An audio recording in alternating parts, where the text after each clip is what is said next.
Hello dears, welcome back to our channel Rishwika's kitchen. അപ്പോൾ പുതിയൊരു വീഡിയോയിലേക്ക് എല്ലാവർക്കും സ്വാഗതം. അപ്പോൾ ഇതാ മഴയൊക്കെ കുറഞ്ഞിട്ടുണ്ട്. അപ്പോൾ രാവിലെ ഞാൻ ഉണ്ടാക്കാൻ ഉദ്ദേശിക്കുന്ന ഇഡ്ഡലിയും വെണ്ടയ്ക്ക സാമ്പാറും കേട്ടോ. അപ്പോൾ പച്ചക്കറികളൊക്കെ ഏകദേശമൊക്കെ കഴിഞ്ഞു. അപ്പോൾ ഇനി ഉള്ളത് കുറച്ച് വെണ്ടയ്ക്ക ഉള്ളത്. അപ്പോൾ ഞാൻ വിചാരിച്ചു ഒന്ന് സാമ്പാർ വെച്ച ഇഡ്ഡലിക്ക് പോയി ഉച്ചക്കലേക്ക് ചോറിന് പോയല്ലോ എന്ന് വിചാരിച്ചിട്ട് ഞാനെന്നാൽ പിന്നെ സാമ്പാർ വയ്ക്കാമെന്ന് വിചാരിച്ചു. അപ്പോൾ ഞാനിതാ ഇഡ്ഡലി ഒഴിച്ച് വെച്ചിട്ടുണ്ട് കേട്ടോ.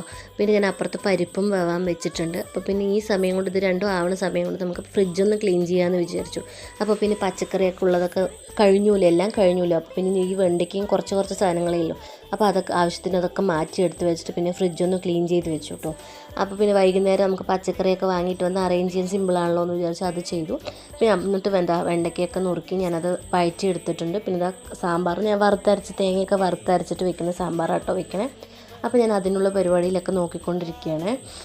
ഞങ്ങൾക്ക് എല്ലാവർക്കും ഇഡ്ഡലിയും സാമ്പാറും ഭയങ്കര ഇഷ്ടമാണ് കേട്ടോ. അതും പ്രത്യേകിച്ച് ഇങ്ങനെ തേങ്ങയൊക്കെ വറുത്തരച്ച് വെക്കുന്ന സാമ്പാർ ഭയങ്കര ഇഷ്ടമാണ് കേട്ടോ. എൻ്റെ അമ്മ സൂപ്പറായി സാമ്പാർ വയ്ക്കും കേട്ടോ. എനിക്ക് അമ്മ വയ്ക്കുന്ന സാമ്പാർ ഭയങ്കര ഇഷ്ടമാണ്. പക്ഷെ ഞാൻ എത്ര വെച്ചാലും ആ ഒരു ടേസ്റ്റ് കിട്ടില്ല.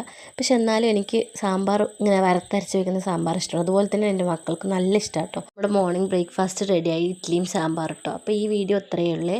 ഇങ്ങനെയുള്ള വീഡിയോസൊക്കെ ഇഷ്ടമാണെന്നുണ്ടെങ്കിൽ നമ്മുടെ ചാനലൊന്ന് സബ്സ്ക്രൈബ് ചെയ്തിട്ട് കാണണേ എല്ലാവരും.